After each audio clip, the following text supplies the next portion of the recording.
and welcome back to The Give and Go. I'm your coach, Reynoso, here with my boy Soltero. What's up, y'all? AFC World Cup qualifiers. Make sure to subscribe to the channel as we cover the AFC region in the build-up to the 2026 FIFA World Cup. Brother, I am tired right now.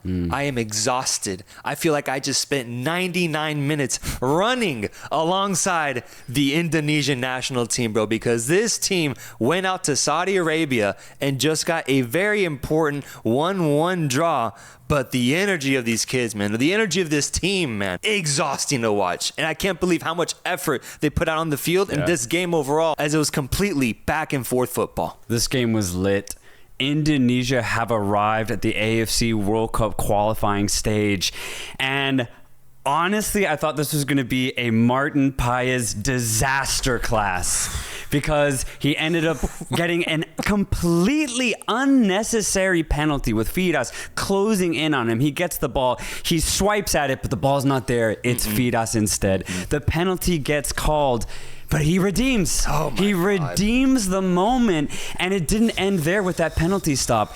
In stoppage time, Saud makes a crazy run down that left flank from 60, 70 yards back out, finds a beautiful ball to Firas once again. It's one-on-one. Martin Paes steps up big, gets the big save, and Indonesia hold on. 1-1 draw, a massive point on the road. Massive, dude. And this team, dude. Can't believe it. I can't believe it. It was way too dramatic of an ending. This team is one of the most exciting teams out there to watch because of the way that they play, bro. They risk everything. They are chaotic. They go back and forth. The energy, the chances that they create on the counter. On the counter, one of the funnest teams I've seen in a long time. When they get on the counter, bro, when they get the ball and they start going, I get excited. I'm like, what is about to happen, bro? Because they go with so much aggressiveness, so much ambition. And it makes for some of the craziest sequences. Like on one of the very last plays, dude, we almost got a one-on-one with Indonesia off the counter. And I just can't stop thinking about what would have happened if he was able to get his foot on the ball. The pass was a little poor to him, but that opportunity of itself, I think, represented just the threat that Indonesia poses because they're getting better at this. They were much more organized in this game in comparison to what I saw at the AFC Asian Cup. And so it's cool to see because it's such a young team. I feel like they're slowly gaining experience. And I think today really showed just how much experience they've gained. That's what's crazy is that Saudi Arabia really piled up the pressure in that second half, especially since there was 10 extra minutes in stoppage time. But every time Indonesia got on the ball, it was just go at Saudi Arabia.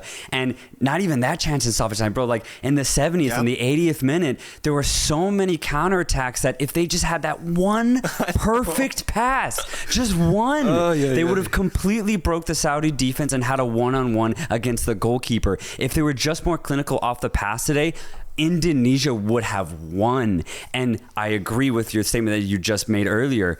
Indonesia have improved since the AFC Asian Cup. This was actually the best performance that I've seen them put in.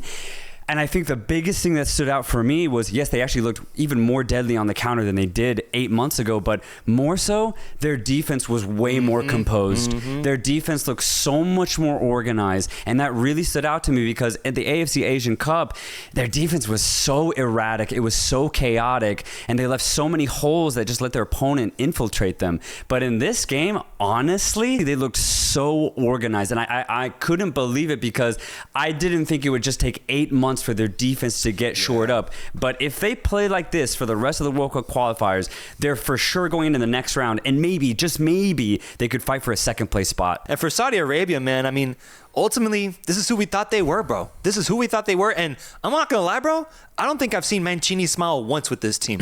Oh my God. Saudi Arabia don't got it no more. Nope. This was, in my opinion, a very poor performance. You're at home. The Saudi Arabia of 4 years ago, the Saudi Arabia of 8 years ago would have won this match, especially at home. It used to be a fortress. Now they were desperate trying to get a goal against Indonesia. And when you look at the goals that Saudi Arabia crafted or scored, I mean, the first one was a freak deflection. Yeah. And I know Indonesia's was too, but if you consider Saudi Arabia to be a continental giant, what they're trying to scrap for is honestly kind of pathetic. And then the penalty, and they didn't even score it. They didn't even score the penalty. And it was Salam Al-Dosari, the guy you want to score it, man. Firas Al-Buraikan, I've never seen him score a goal. And he's their striker. It's so disappointing if you're Saudi Arabian, because this team, what they've done over the last 8 years, has now culminated in this squad. That's so disappointing. It's depressing that the new generation of Saudi players simply aren't good enough. And I think the fans know it, dude, because one thing that stood out to me is that in the stands, it was like 60% full, dude. Yeah, you're right. And I remember something that stood out to me a lot about Saudi Arabia specifically as a footballing country was in the build-up to 2018, when they were going to the World Cup and they had an incredible qualifying campaign. I would watch highlights at first and I would see the crowd just lose their mind. The support was insane in Saudi Arabia as they were building up to go to the World Cup, as they had a really exciting team.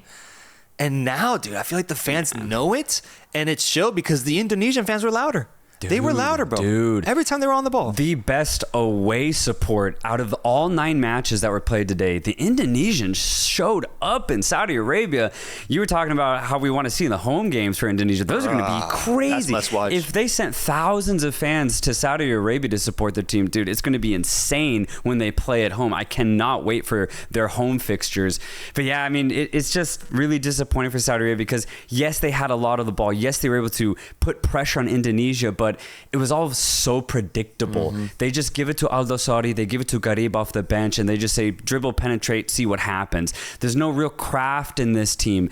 And, you know, it used to be Mohamed Kano trying to facilitate in the midfield, but now they're asking him to basically be a striker because they have no other offensive options. It's really disappointing. He used to just be able to craft from the midfield, almost like a prime Paul Pogba. But now he's having to dribble. He's having to get past players one-on-one. He's having to shoot. It's not his game.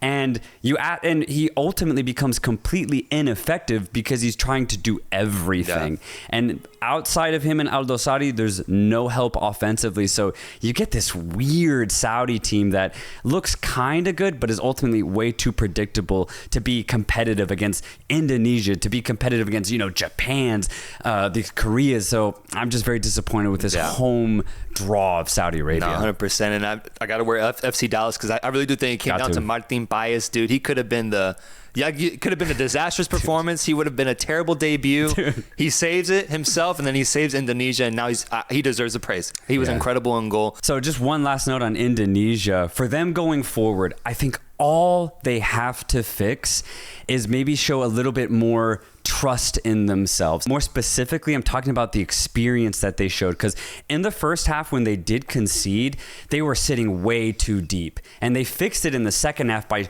meeting the ball way up higher, meeting the Saudi Arabians in the middle of the pitch. That's when they find joy because they can steal the ball and then they can go on a counter. But when they sit way too deep, they invite way too much pressure. But the thing is, they don't need to do that against Saudi Arabia. They need to trust themselves a little bit more because Saudi Arabia, like I said, they don't got it no more. If this was Japan, okay, well, that's a different story. You got to sit in deep. But against Saudi Arabia, you got to be a little bit more brave because the team is weak and they could have taken advantage of that, but instead they conceded. So I just think a little bit more experience could show and hopefully help them out. And like the Martin Paes moment, that was the inexperience in my opinion. So they just fixed that. Dude, Indonesia is going to do something crazy. No, I agree because my biggest takeaway is I think they can play up to the level of any of the teams in this group outside of Japan. Agreed. I think they can do that now. And I didn't know if they could do that going in, but after this performance, they can do it, which means they'll have a chance at getting points out of every single match, minus Japan. Let's just go there. Let's go there.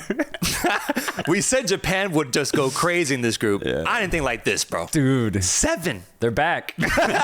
They're completely back, man. They're back. This was vintage Japan that was priming up to the AFC Asian Cup where they were averaging 4 goals a game, man. They knocked 7 against against China. And I'll be honest, once they scored one, I just switched to the other games. I didn't even look at the rest of this match. And I just, every 5 minutes, oh shit, it's 3-0. Yep. Oh shit, by the 16th, there's 4. And then by the 90th, it was like 7 goals for Japan. Beautiful. What a way to party though in Japan, man. Yes. Imagine getting to go to a Japan game and you get to see your boys score 7 for you.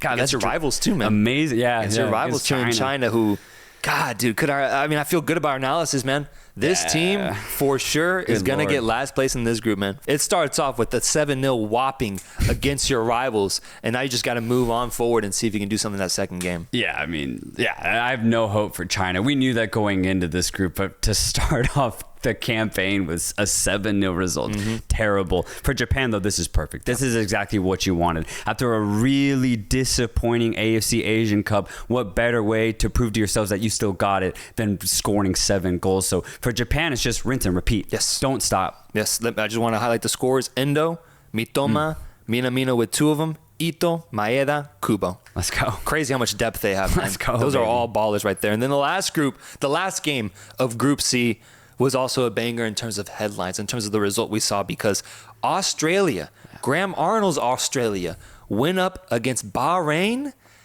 at home in Australia, by the way, and Bahrain ran away with 3 points in this match. This is one of those rare moments where whatever the coach dreamed of last night actually happened on the pitch. Seriously, man, you consider how this game went. There was nothing between these two sides. Bahrain knew that, though. Australia don't have that effective an offense, but neither do Bahrain. So they keep it tight.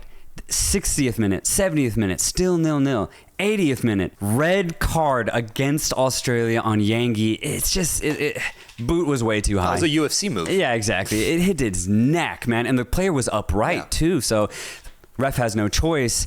And then on some random play, Bahrain go up. They're up a man, and they get a freak deflection. 1-0 Bahrain hold on, but that's it. That's all there was between these two sides. That's it. This was a crazy tight game. But when you look at this result for Australia, this can't happen, man. No, this cannot. You're at home, man. And I know Bahrain are a good team. We expect Bahrain to compete for 3rd or 4th place in this group. But when you controlled this game for large portions of this match and you're at home, you can't lose. You try and get the draw. But overall, this is the Australia we saw 8 months ago. This is it. They're very conservative. They're very patient in the way that they approach the match. I do understand that, and they do control possession. But if you don't score goals, you always leave the opportunity for your opponent to get one, right? And so I think this is just on Australia for not going for it earlier. They went for it when it was already 1-0. It's too late. Congratulations to Bahrain for staying in the match and just, getting lucky at the end of the day. But hey, they earned it. How much of this is on Graham Arnold? Because I'm seeing a lot of Australian fans really go at him after this game. Is he at fault for this? That's what I'm starting to think now is, the performances at the Asian Cup I thought were not necessarily surprising. I just thought this was the way that Australia was playing, considering they are bringing in new players, right? This is kind of a new mix of players for this Australia team going forward. But the fact that they played the exact same way at home against Bahrain, tells me that this might be the way Arnold wants to approach the games for the long run, and I don't think that's the right way to do it. They need to be more adventurous in each half rather than just see out a 0-0 and see if they can get 1 goal. You just can't do that. Terrible result for Australia, man. Awful result. I completely agree, and I get the criticism going towards Australia because they did lose this match. They lost it, and it's on them for what happened, but I'm not seeing enough credit being thrown at Bahrain because I think Bahrain wanted this to go this way, bro. I think this was the game plan from the very beginning. I'm not seeing people give them credit for that because I had to go back and remind myself, Bahrain topped their group at the AFC Asian Cup with 2 1-0 results. This is how they play. This is what they hope to do. They make games incredibly tight, incredibly physical. They frustrate you, which is what we saw with Australia getting a red card, and then they just rely on a moment of luck, a moment of chance, whether it's through Ali Mandan's genius or ultimately in this game, an own goal.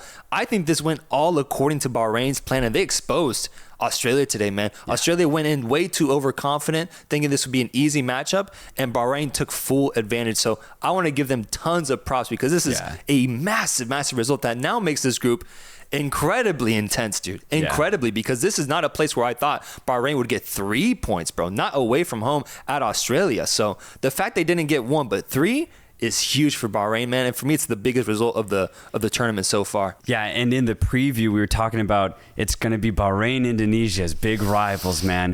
And the fact that Bahrain were able to convert this draw into 3 points, this is massive. And I'm wondering what this is going to do come 10 matches later.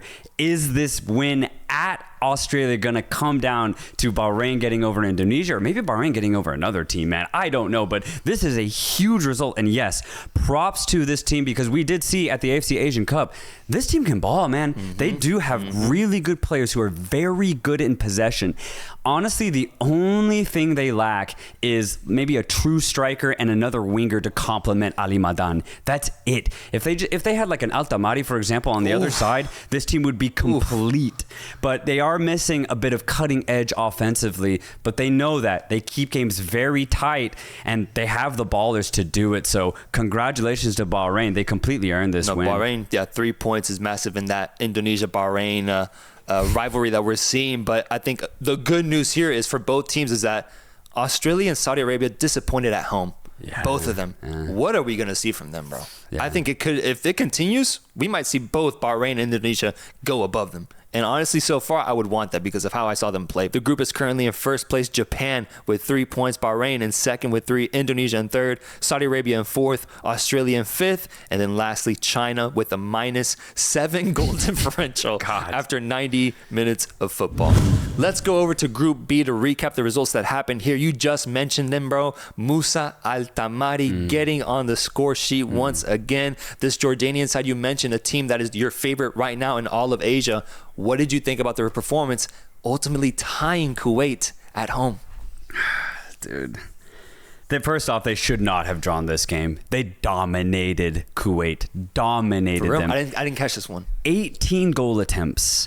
And they had several opportunities outside of Altamari's goal that were just one-on-one with the keeper, that were clear-cut opportunities. And instead of putting them home, they either skied it or put it straight at the goalkeeper. But they were dominating. But the thing is, if you don't finish your chances, man, you might get punished for that. And that's exactly what happened here. But what's even worse is I think Jordan have a penalty problem, bro. We saw in the final against Qatar, it was their hot-headedness in the penalty box that cost them the final. They conceded 3 penalties against Qatar. Right. And it was a pointless penalty that they conceded in this match against Kuwait. The ball was in the corner of the box, not even close to danger. Al Arab gets really close to the defender and for no reason just lunges at him. And it's just a rash, stupid decision. He absolutely had no reason to do it. The penalty is rightfully called, and Jordan end up tying instead of winning. It's super disappointing. This should not happen considering the way that this 90 minutes goes. But if you don't finish your chances, if you don't show composure in the box defensively, this can happen. So Jordan really need to fix this. Both their finishing and their hot-headedness in the penalty box. That's a problem. It's a problem. That's a problem, man. I would hope that the new coach can maybe see that and maybe try to fix it. Boys, focus, boys. That's interesting because I saw the Altamari goal and it was a beauty. It was. A beauty of a goal outside the box. Amazing finish. But I would think that because that happened like around the 15th minute, I would think that they would just go on to dominate and, control the game. So it was just a rash decision that defined this match. That's all it was. And lack of finishing. But they dominated the match. And I hadn't seen Kuwait play. What did you get from them? Like, was this their game plan, though? Was to play it like this? Honestly, Kuwait, they're like a slightly lesser version of Bahrain. They're actually really comfortable on the ball. They just lack players that can really hurt you at the end of the day. But like Bahrain, Kuwait never give up. So they conceded a lot of opportunities. Honestly, they should have conceded 2, possibly even 3 goals. But they were able to hold on. They just kept going. A rash decision later, they end up tying this game. So for Kuwait, this is very earned. They fought very hard.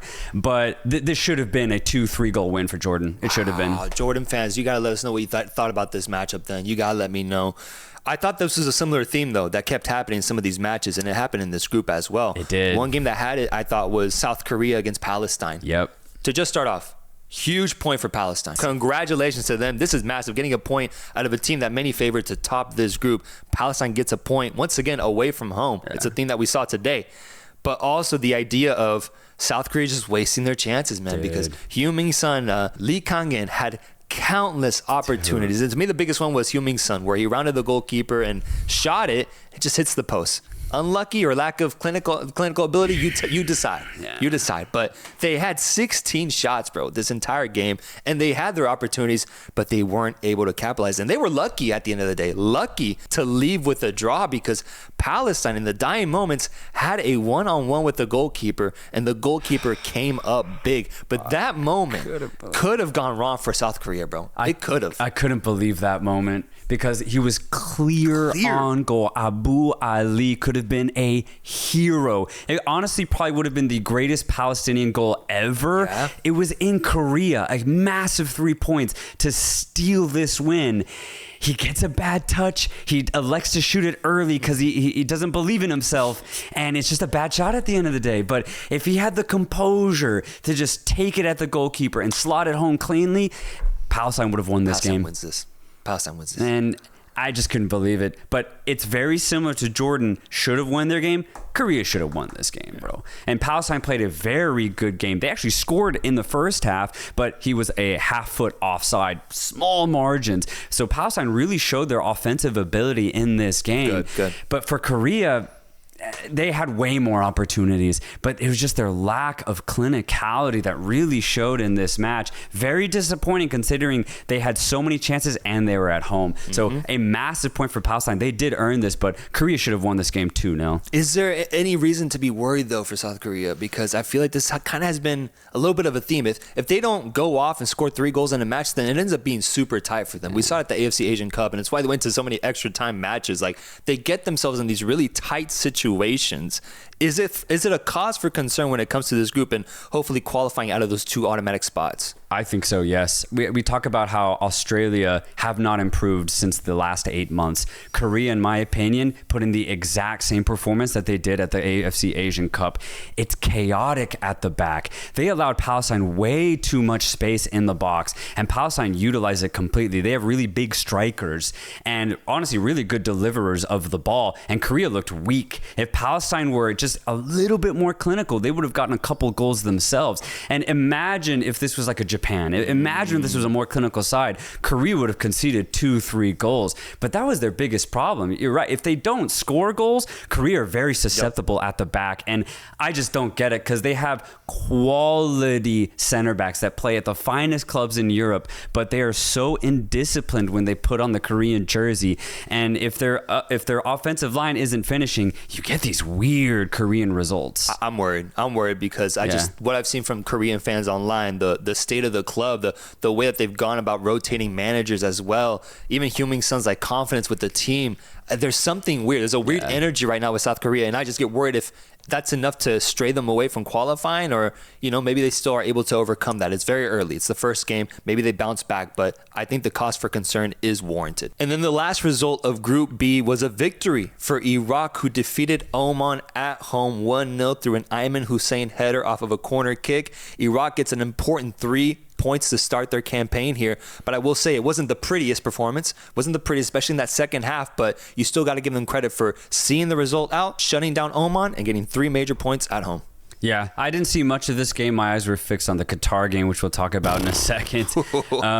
But for Iraq, I think this is just a good win. Every time I would look at it, it looked like they were pretty much controlling the game. Maybe not being as offensive as we saw them in the AFC Asian Cup, but maybe they didn't have to, especially against a really stubborn Omani side. Yeah. And they got the early goal. It was a really nice moment for Hussein, the big man, the guy. That little dance he made. Little dance. Getting big in the box, too easy. You just can't give him space like that. You're going to get bodied. So I think this is a good result for Iraq. I'll be curious to see them play just against a more offensive side.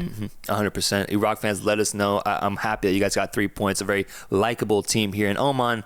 I'm just not seeing it, bro. I'm not seeing much offensively for them. I'm not seeing much of a threat, and that's going to come back to haunt them this entire campaign. They can play defense, which is why I think they were able to keep Iraq to just one goal, and Iraq didn't look as effective offensively as we're used to seeing them. But still, once they got that goal, I was pretty sure that Oman wasn't going to be able to get back into this game. Yeah, and that's going to be the problem with Oman for the rest of the campaign is I just don't know where the goals are going to come from. So 0-0, 1-0, I think that's going to be a very common occurrence for Oman games. Group B has Iraq at number 1 with 3 points, Jordan in second, Kuwait in third, Palestine fourth, South Korea fifth, Oman in sixth. Very early, but that's where we're at right now going into our second match day. Let's talk about Group A. It's the last group remaining where we had 3 really interesting results, and we just got to talk about the most interesting one, the most entertaining one for sure out of these 3. The game that you were watching instead of the Iraq match, Qatar, defending AFC champions, the kings of Asia, going up against UAE. And Qatar starting off this game with a really nice feeling, with a really good energy, bro. They were looking so good, and I was really excited to see this match because obviously, yes, they're the 2-time defending champions in Qatar, and the UAE, they can fight, but I really expected Qatar to start off this campaign well, get a nice win at home, and I wanted to see if they were playing with the same energy that they showed 8 months ago. And in that first half, they absolutely did. Dude, they dominated the UAE, and not only did they dominate them, but with a certain aggression, a really good energy to the way that Qatar were playing. It's as if they were playing like a final match 8 months ago. They were hounding the UAE, making sure that players like Caio Canedo, Yaya Nader couldn't even get on the ball. I was so impressed with Qatar in the first half. They get a really good goal. They go up 1-0. And honestly, going into halftime, I thought this game was done. Yep. I thought Qatar would go on to either hold on, get a nice 1-0 win, or maybe even get a second goal. But what ended up happening was probably the greatest flip of all 9 matches that happened today. 100%. And the way it happened, bro, like Qatar got caught. They got caught, whether they got a little too overconfident, a little too comfortable in this match. Yeah. All 3 goals basically came off the counter for UAE. And that, I think, is very telling about what happened with Qatar's mindset in that second half, because in that first goal, Suhail cooked the defense with one fake, bro. One fake, took out 2 defenders, leaves it open to his left foot, smacks it, beautifully placed into the bottom left corner, goal. UAE ties it 1-1. And then once again, it wasn't a play where they created, a lot of momentum off of. It was a play where the fullback, Al-Khadhani, takes the ball from his own half, pushes it all the way up forward. Little nice give and go to create some space for him. Receives the ball back. He's at the top of the box. Sees that no one's pressing him. He's got space. Just whacks it into the back of the net. They go up 2-1. That's another counter-attacking goal. And then the definition of counter-attacking goals was that third one where Ali Saleh just got it off the counter as well, off of a mistake from the Qatari defense. He's wide open in the box, and then it's a beautifully placed shot into the top left corner. UAE gets 3 goals in Qatar Stadium, bro. The way UAE responded, I've never seen Paulo Bento happier. Dude, yeah, I honestly could not believe this result, truly. If the UAE are going to be this relentless over the course of 90 minutes, then this group is going to be way tighter than I thought it was going to be. And if Qatar can't manage these games and the way they let the UAE back into it, then yeah, I expect their performance to not be as strong. So ultimately, this group just gets way tighter, man.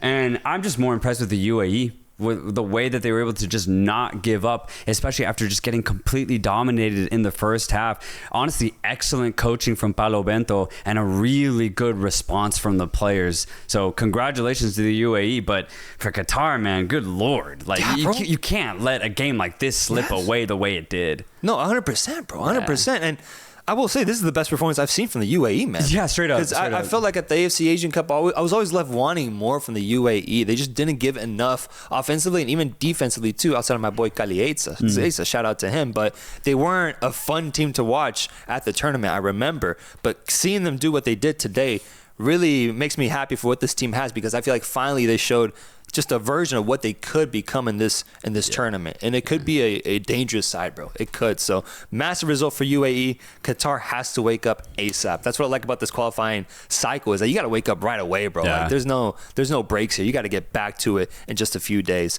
We had 2 more results that ended 1-0. We're going to go with Iran versus Kyrgyzstan. Iran getting 1 goal in this match and having that be enough through Taremi off of a goalkeeper mistake, you could say. Bad mistake. Just couldn't get his hands on it, man. Yeah.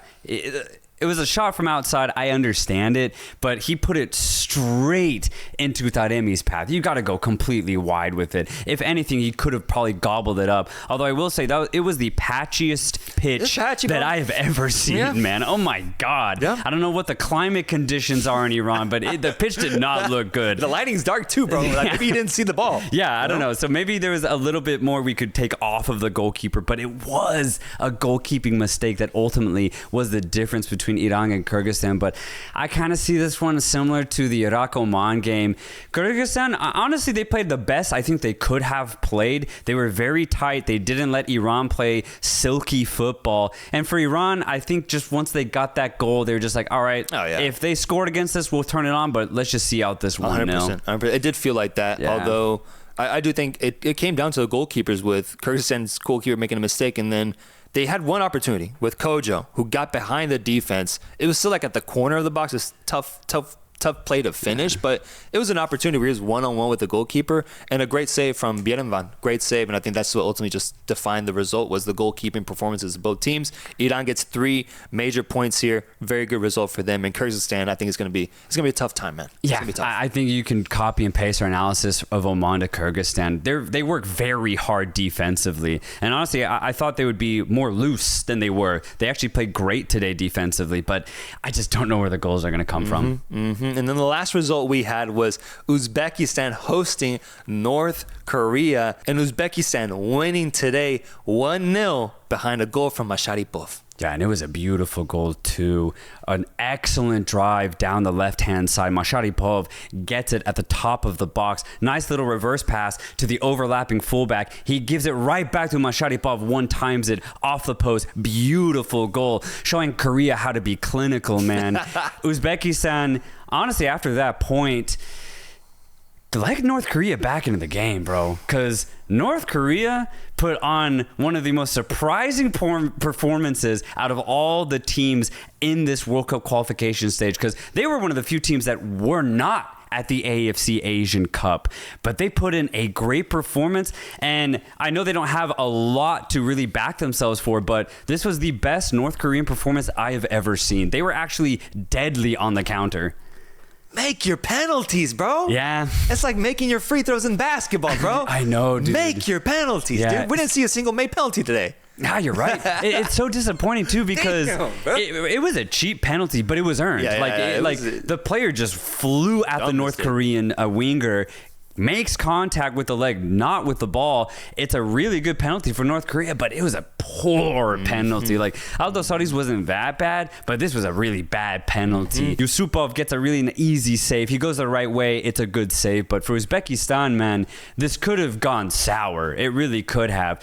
They created a lot more chances than North Korea, but similar to South Korea and similar to Jordan, they were pretty wasteful with their opportunities. Yeah, they had 2 or 3 more that I think if they had been more just accurate on, especially on the passes, it could have been an easy goal for them, bro. There was one that, I can't remember the players, but ball came in, it was just 2 in front of him. The player slides for it, it's right in front of goal, and he just missed it. I'm like, bro, just get that pass right. That's a goal right there. They could have 2 or 3 in this match, but that lack of ability to finish in this game almost cost them. But they got lucky, thankfully, because of the North Koreans' misses when it came to penalties. But I mean, I'm proud of this North Korean team. Dude. Looking at how Kyrgyzstan played, looking at how Oman played, like, North Korea played basically as well as I could have hoped for, dude, honestly, going into this campaign. And so far, I'm really happy with what I saw. And if you're North Korean, you got to be feeling yourself just because of, you got to be a little proud of this performance, because Uzbekistan is a team that's on the rise, and you kept them to a 1-0 result where you almost had it. You almost had the tie. Yeah, and I think you look at the performances today in this group,